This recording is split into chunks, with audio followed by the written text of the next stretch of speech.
एक ओंकार सतनाम करता पुरख निर्भो निर्वैर अकाल मूरत अजूनी सैभं गुरुप्रसाद। हे प्राणनाथ गोविंदे कृपा निधान जगत गुरु। हे संसार ताप हरणे करुणा में सब दुख हरो। हे शरण जोग दयाले दीनानाथ मया करो। शरीर स्वस्थ क्षीण समय सिमरंत नानक राम दामोदर माधवे।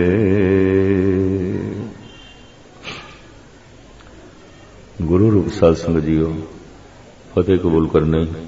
वाहिगुरू जी का खालसा, वाहिगुरू जी की फतेह। खत्रियां ता धर्म छोड़िया, मलेच्छ भाख्या गई। शिष्ट सब एक वर्ण होई, धर्म की गत रही।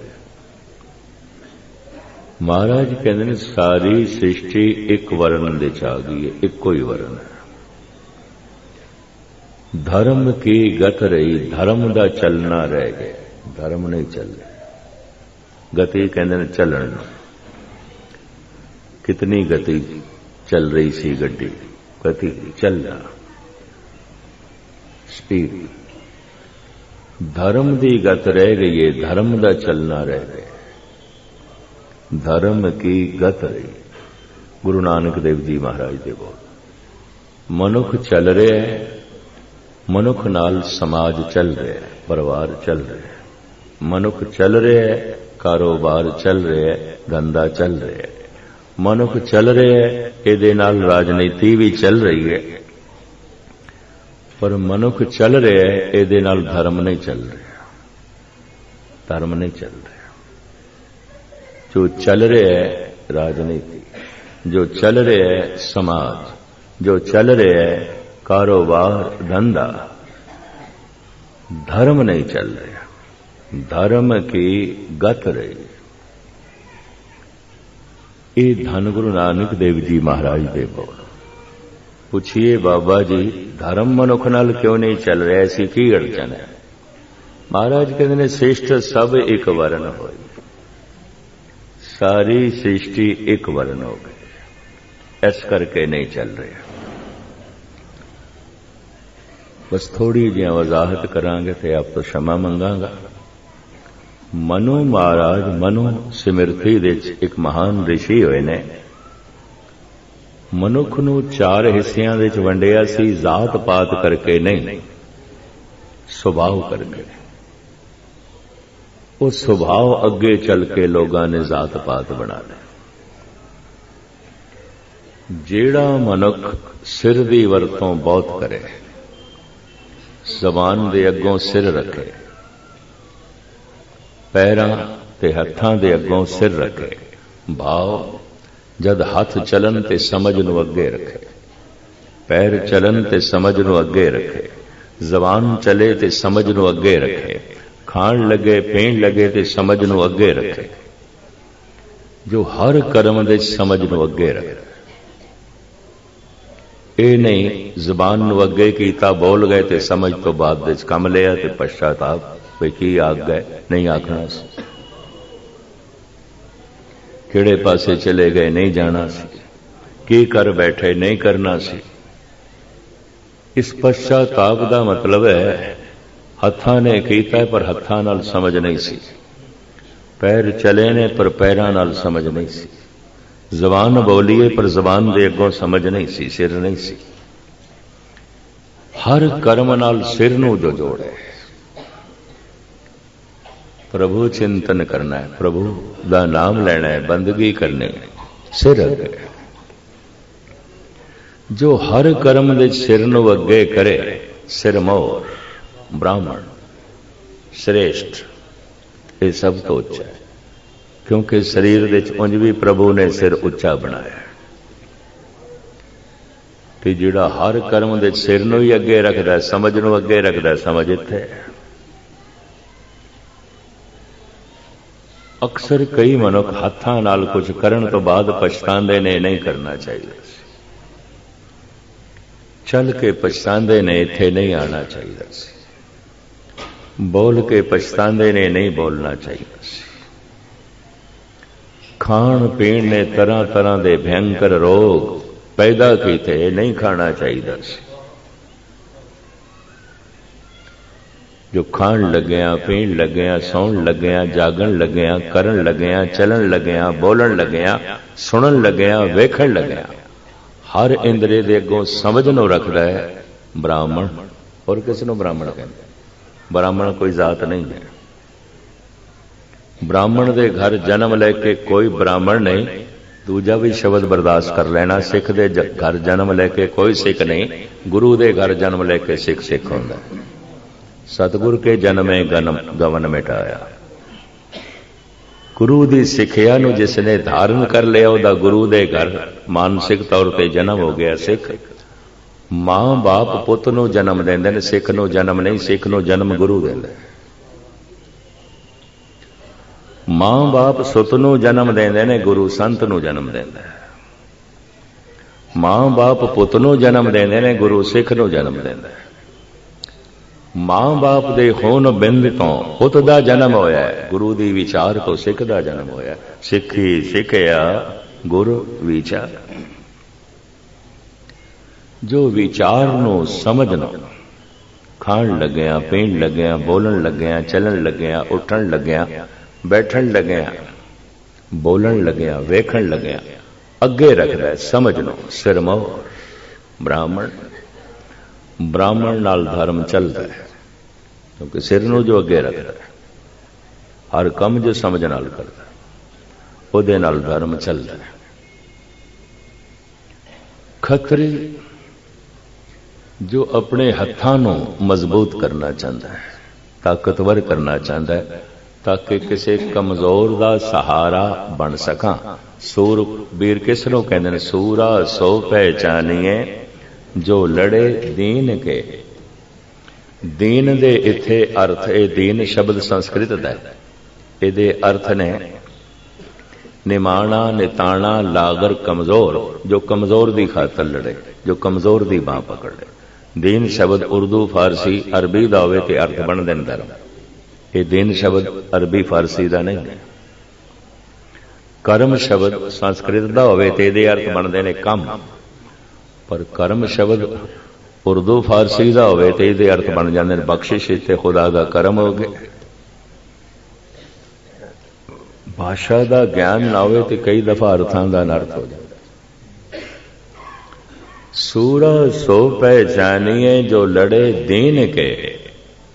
जो लड़ मरे गरीब की खातर, कमजोर की खातर, जो हर जगह कमजोर का पक्ष लवे। कौन कमजोर का पक्ष लैंदा? नहीं लैंदा। ब्राह्मण कमजोर सी, सारे हिंदुस्तान विच ब्राह्मण का पक्ष पूरन वास्ते केवल गुरु तेग बहादुर साहब जी अगे आए और ऐलानिया कह दिता, मैं इन्हां कमजोरां दी बांह पकड़ ली है। और एक कह दिता, बांह जिन्हां दी पकड़िए, सिर दीजे बांह ना छोड़िए। मैं सिर दे देंगा, बांह नहीं छोड़ांगा।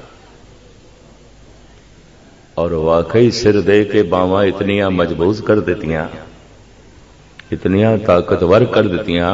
अज देश दे अगर गीता, रामायण, टल, देवी देवतियां दे मंदिर और मंदिरां दे गुंबद और भारतीय धार्मिक ग्रंथ बचे पे ने, सिर्फ गुरु तेग बहादुर साहब की शहादत दा करदा, सिर्फ उन्हां दी शहादत दा करदा।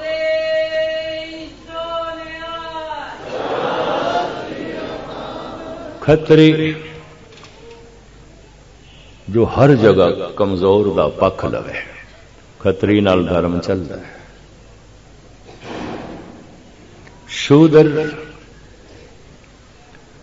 जो सेवा करन दे च ही रस रखता है, तप्पड़ झाड़ना, लंगर बनाना, लंगर वंडना, जोड़े झाड़ना, झाड़ू फेरना, पानी ढोना, वजनी काम करने दे शौक रखता है।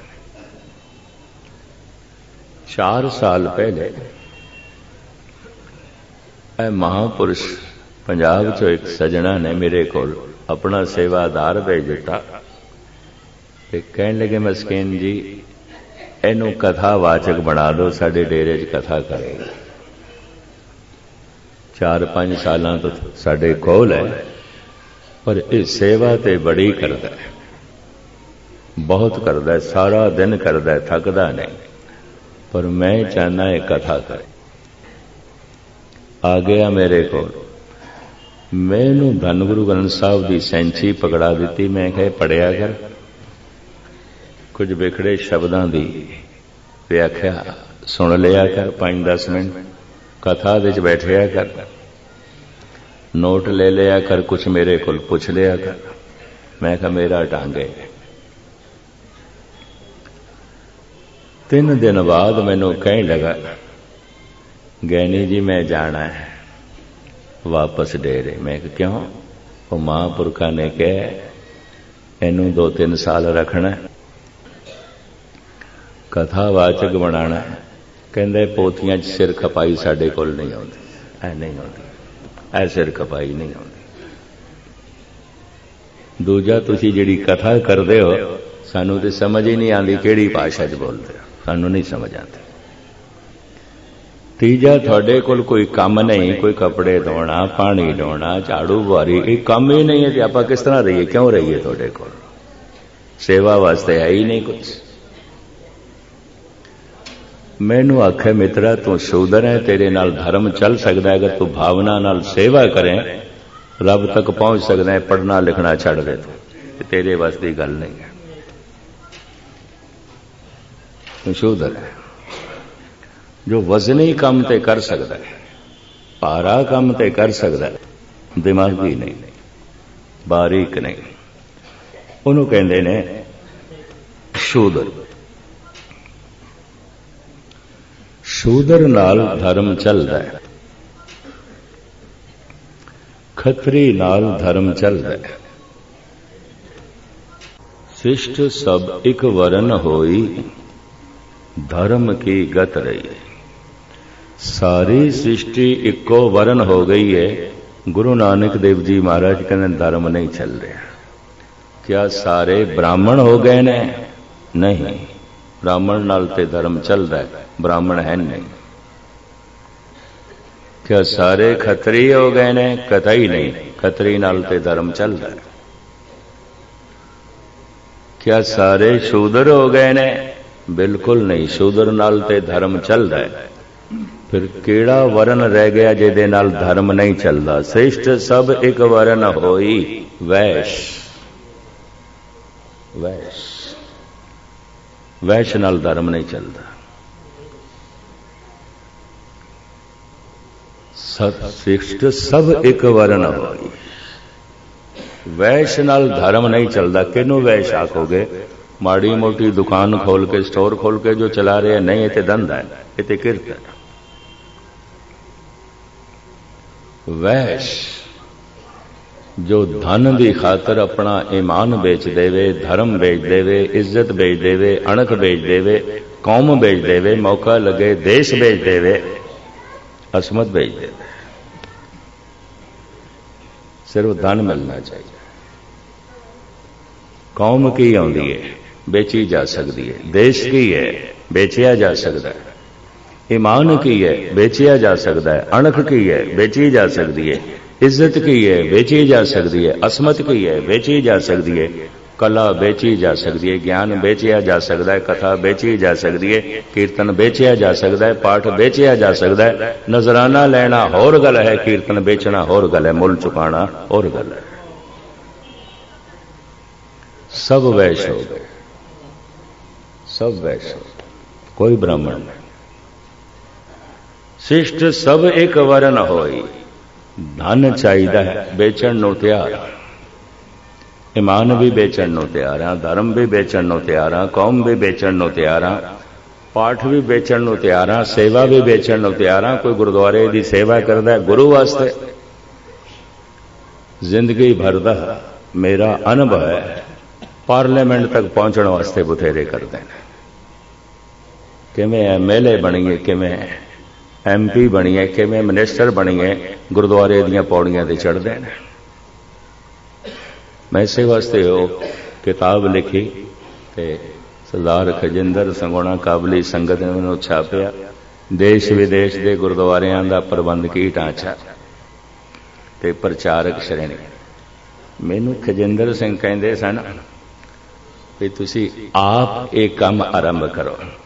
मैं कहा लोहार शस्त्र ते बनांदा है, मैदान जंग च आप नहीं लड़दा हुंदा, फिर शस्त्र किवें बनावेगा। तो मैं कहा जी मैं लड़न लई आया तो फिर एक ही दफा लड़ सका कि किसी ने मेरे को सुनना नहीं। फिर मैं 5-10 च एक कथा पढ़ी सी।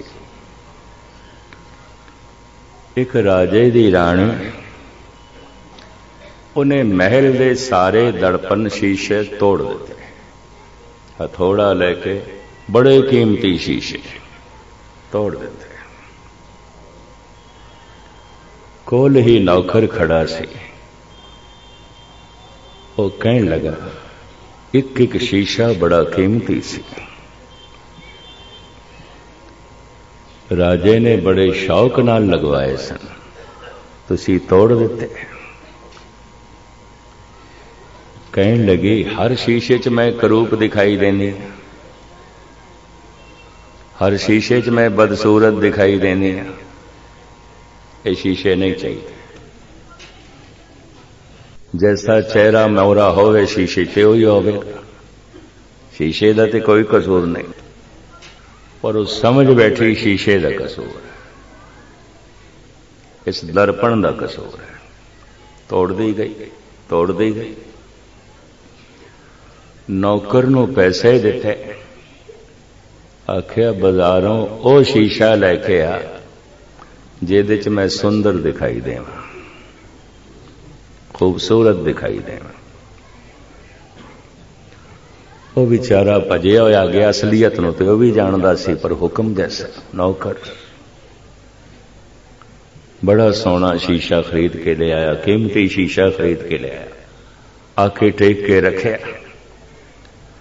राणी ने जैसे ओदे अपना मुखड़ा देखिया, पत्थर मार के उन्होंने भी तोड़ दिता। नौकर नूं गालां कढ़ियां, तैनूं भी शीशा खरीदण दी जाच कोई, तू भी वो शीशा खरीद के ले आया जिहदे च मैं करूप दिखाई देंदी। जा होर शीशा लेके आ, पैसे दिते। हुण इह 5-10 दी कथा है। 5 दफा नौकर शीशा लेके आया, 5 दफा राणी ने तोड़िया। मैं करूप दिखाई दे, तू कैसा शीशा लिया? 5वां शीशा तोड़न दे नाल पैसे दे के आखिया हुण जेड़ा तू शीशा लियांदा ते ओदे विच मैं किधरे करूप दिखाई दिती, शीशे दे नाल तैनूं भी तोड़ देंगे, तेरे भी टुकड़े कर दे। तेनू इतनी अकल नहीं। वो शीशा लेके आ जिस विच मैं खूबसूरत दिखाई दे। कंबदा होया नौकर बाहर गया, उन्हें देखिया हुण ते टुकड़े ही होणगे, अपने भी होणगे, साडी भी खैर कोई नहीं। उहदे चेहरे की हालत, उहदे कंबदे हत्थां नूं वेख के रस्ते च एक संत साईं लोग फकीर मिल गए। उन्हें आख्या पुरखा गल की है, इन्ना घबराया है, इतना बेचैन, इतना परेशान, इतना घबराया, इतना डरे होया। सारी विथया सुना दी, सारी विथया सुना दी। फकीर कहन लगा इंज कर, तू शीशा लैन ना जा, असी खुद ही शीशे आउंदे, सानू लै जा, असी तेरे नाल चलदे हां, तेरा मसला हल करांगे। वाकई फकीर शीशा हुंदे ने, सारे अवतार शीशा होंदे ने, कौमां दा, लोगां दा, मनुखां दा, समाज दा। जैसा चेहरा होंदा उन्हां दे सामने रखदे ने तो समाज तत्ती तवी ते बिठा देंदा है, सूली ते लटका देंदा है, शीशे तोड़दा है। पता नहीं समाज ने कितने शीशे तोड़े। हर अवतार संत शीशा होंदा। समाज दी रूपरेखा करूपता उसके सामने रख देंदा है। राजनीति दी करूपता उहदा रूप उसके सामने रख देंदा है। कारोबार दी करूपता उहदे सामने रख देंदा है। कोई अपने आप को करूप नहीं देखना चाहता, कोई भी नहीं देखना चाहता। तो फिर की करिए? तोड़ो शीशे, तोड़ो शीशे। शीशा नाजुक बड़ा होता है, शीशा कोमल बड़ा होता है, और यकीन जानो पत्थर ठोस बड़ा होता है, सख्त बड़ा होता है। देर नहीं लगती शीशे नूं टुटदियां। जिस दे कोई खूबी है नाजुक होवेगा। जिंदगी नाजुक होती है, यह भी मैं अर्ज कर, जितना ज्यादा जीवन होवेगा नाजुक होवेगा। कुछ अरसा होया एक सज्जन ने असी तर्क की थी भाई 90 साल तक औरंगजेब जिंदा रहा, तख्त ही मरे, राज करदा ही मरे। ते 42 साल दे रुखसत हो गए गुरु गोबिंद सिंह जी महाराज। एनी छोटी आई वो जालम 90 साल तक जिंदा रहे और 90 साल तक जुल्म करता रहा। 42 साल दे रुखसत हो गए। अंदरों उसदे शक से ये रब रूब कुछ भी नहीं है। इस बिना ते मेरे नाल गल कर रहा सी। वो महान जालम 90 साल तक जिंदा रहे और वो महान दयालु परोपकारी सिर्फ 42 साल दे रुखसत हो गए। मैं उन्होंने आख्या मित्रा इस ढंग नाल भी सोच, कंडे की उम्र बहुत ज्यादा होंदी है, फुल की उम्र तो 2-3 दिन की होंदी। फुल की उम्र लंबी नहीं होंदी, कंडे की लंबी। कंडा ठोस है, सख्त है। 90 साल कंडे की तरह जीवना ते चुभदे रहना समाज नूं, दुनिया नूं। बेहतर है 2 दिन फुल की जिंदगी जीवना।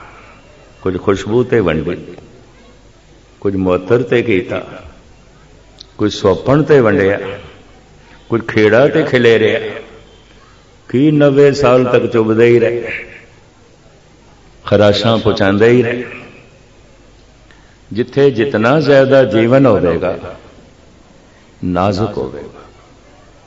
जिथे जीवन ही नहीं उन्होंने कोई खतरा भी नहीं, जीवन नूं ही खतरा होता है।